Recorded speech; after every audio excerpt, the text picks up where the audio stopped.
Could you tell us about what anti-racism work you've done in this school? Yeah, it all started with the PARCH Group, which is Welsh for respect, and it's also an acronym as P stands for providing equitable opportunities, A stands for accepting everyone. R stand for respect without expectation.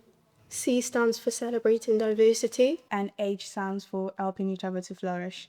It was obviously a very small group which we started in year nine, and during year nine we had the graffiti artist named Titu Sugar come in, and that was when we did the Aspiration Alley with a lot of inspirational leaders and people like Wonder Woman, Black Panther, and Nuri Bevan, Frida Kahlo, and so many others. And all of them were based because it was done in like the expressive arts block. It was part of people who were like very represent like arts, business, media, and so on.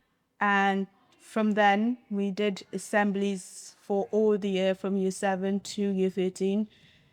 It was very nerve-wracking because obviously, especially for the older years in my year, seeing your speaking in front of your peer groups, but it was very shocking seeing people come to me and be like, "Oh my God, that was so good! You're very confident you did," and so on. So, and after that, we started going to primary schools around the neighborhood and stuff. We went to Koi Church, Hursti, Brina, and so many other primary schools. They did a project with like drawing hands in like what they think park is and stuff. We also had Archbishop come in and we had them because they were going to ask, they were also started something like the anti-racist group, and they came to us to ask about like what we think like they should do, which was I felt very inspirational.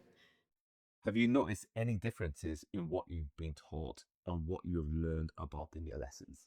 For me, it's in the middle because I've been in the school for like 9 months. And in expressive art, we learned about artists with diverse background. And the music, we learned about Hamilton, which has a diverse background too. Like health and well-being, we learned about anti-racism and how it should care about everyone. Yeah, and that's what we learned about. How has school changed over the past years and what's improved? So from my perspective, I believe that for upper years such as year 10 or year 11, there's not been as much change. But when we're looking at year 7 through 9, we see a lot more changes from curriculum to how incidents are dealt with. So like interventions. So if a racist incident has taken place, the perpetrator will go through certain things to so that they don't do it again. Back when I was in year 7, I think it would have been a lot more helpful because then it would be easier for me to talk out, speak out, and know that that justice is really served for what has happened to me, really. And like, I want people in the future to be able to have a safe environment, not be able to shun how they feel, like how I do or how others do, because it's not right to bottle up your feelings. You should rather speak them out. Yeah, that's what I think. What's next for the PARCH Group? So our next steps are to like spread out through the community and just build a good like voice for people that just want to speak about racism and just give them a safe space to speak about racism. Also like more parent involvement and just like getting that message out that like you're not alone and everyone like should be able to have a space where they can speak about their experiences and sort of relate to other people. And yeah. Is there anything else you'd want to tell us? For me, I think joining the PARCH group was actually an advantage for me because in my old school we never had anything like that.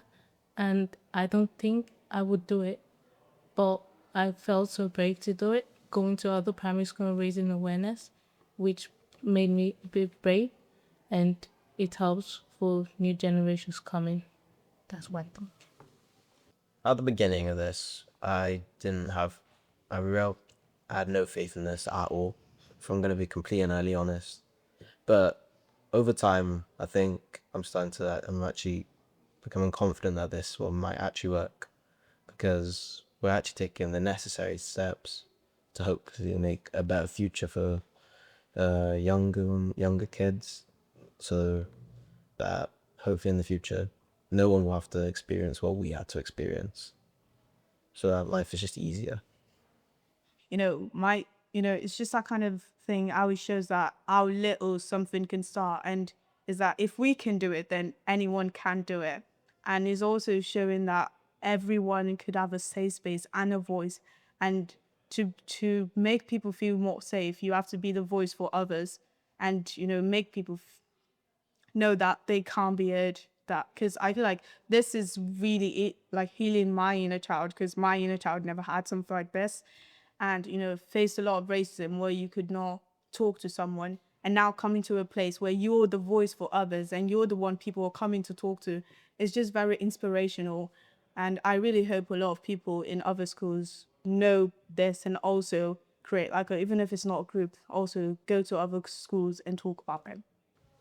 Joining the park group for me has been like a really good experience, and like it started out as a racist incident. I'd come to someone and like we actually dealt with it and then formed this whole group. So yeah, I just think it's a really important thing to have, and now I feel much more confident coming into school because I know that I have someone to speak to. Like it's just, yeah, it's a nice thing to have, and I'm just glad that we sorted it.